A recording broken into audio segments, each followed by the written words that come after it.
Right, ek vang die boere so een vir een soos wat hulle hier terugloop van die spitte af. Ek praat bietjie met Regina vandag hier by die Lamb Champs 2026 hier by Harlequins.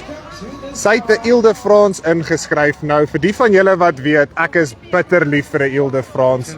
So ek kan nie wag om haar lam te proe nie. Kom ons hoor bietjie, wat beteken die dag vir haar en hoekom is sy by Lamb Champs betrokke?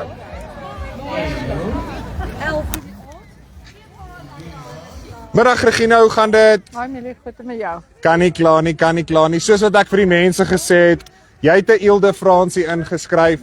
Sê vir my, wat beteken Lamb Champs vir jou? Ag, ek dink dit is maar net 'n dag waar jy 'n bietjie iets weer terugploeg in die gemeenskap in. Ja, Wat jy vir jou verbruiker 'n bietjie 'n lekker dag gee en dat almal kan proe hoe lekker is Ile de France. So ja, dis maar 'n lekker dag waar ons van boere bymekaar kom. Saai doen baie vir die boere en nou voel jy wil deel wees van hierdie hele ding.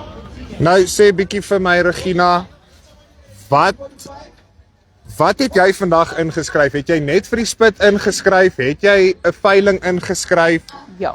Het jy 'n veiling ook ingeskryf? So die mense kan ook, as hulle nie hier kan uitkom nie, kan hulle 'n bod insit op een van jou Ile de France. Absoluut.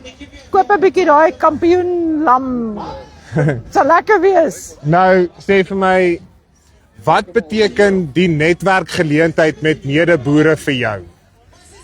Nee, wat dis lekker om saam met medeboere te kuier en te hoor wat hulle doen, hoe hulle plase bestuur en mens kry inligting bymekaar, mens ruil 'n bietjie inligting uit en gee raad hier en gee raad daar. Nou sê my Regina, die Lamb Champs 2026 seisoen het afgeskop. Neem jy net deel in Pretoria se of kan ons jou dalk by Bloemfontein weer sien? Ja, ek oorweeg dit. Ek oorweeg dalk Parys in. Is Parys in voor Parys. van Ja. Daar sê. Regina, my laaste vraag aan jou is, hoekom moet lamboere deel vorm van hierdie wonderlike inisiatief wat Lamb Champs is?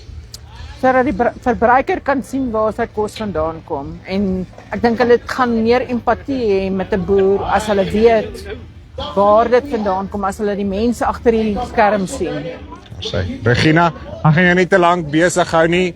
Die feestelikheid is nou aan die gang.